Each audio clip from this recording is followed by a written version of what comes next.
Evaluate the limit. देखिए यहाँ पर हमारे पास एक फंक्शन गिवन है, limit x tends to 3 x plus 3। मैं एक यहाँ पर नंबर लाइन ड्रॉ कर लेता हूँ, 0 1 2 3 4 एंड 5। नोटिस कीजिएगा कि अगर मैंने यहाँ पर 3 पर पॉइंट आउट किया है और मैं ये कहता हूँ कि इसके नेबरहुड में हमें यहाँ पर इस फंक्शन को सॉल्व करना है।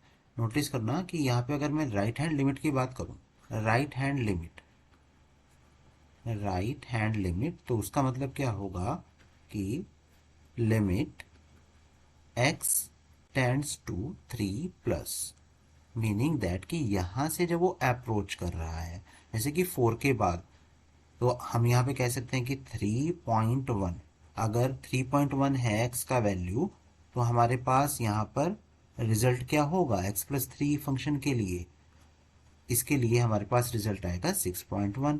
ऐसे ही अगर मैं 3.01 बोलूँगा तो क्या आएगा 6.01।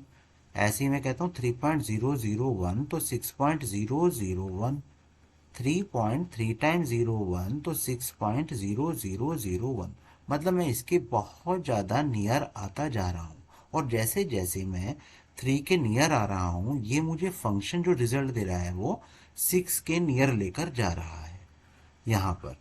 तो ये हमारे पास इस तरह से हमने राइट हैंड लिमिट को यहाँ पर फाइंड आउट किया है।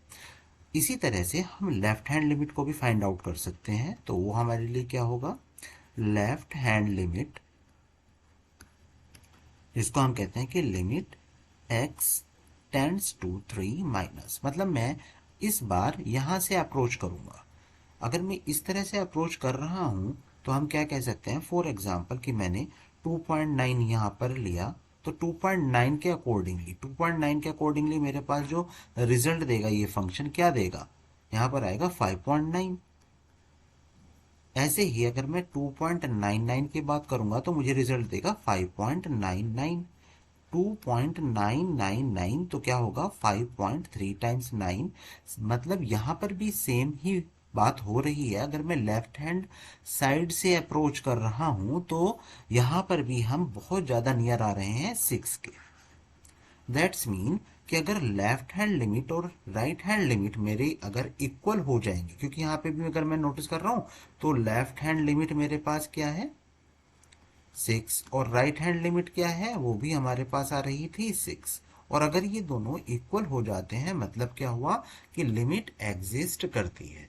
तो इन सभी पार्ट को देखते हुए जब हम इस क्वेश्चन को सॉल्व करेंगे तो हमें यहाँ पर कुछ नहीं करना है, बहुत सिंपल सी बात है कि आपको x को रिप्लेस करा देना होता है 3 से, तो वैल्यू हो जाएगा आपका 3 प्लस 3 इज इक्वल टू 6। मतलब हमने यहाँ पर x इज इक्वल टू 3 की बात नहीं की थी, हमने की थी कि x टेंड्स टू, मतलब 3 की साइड पर वो जा रहा है, 3 को अप्रोच करता हुआ। अगर वो 3 को अप्रोच कर रहा है तो हमें रिजल्ट यहाँ पर भी क्या देखने के लिए मिलेगा 6।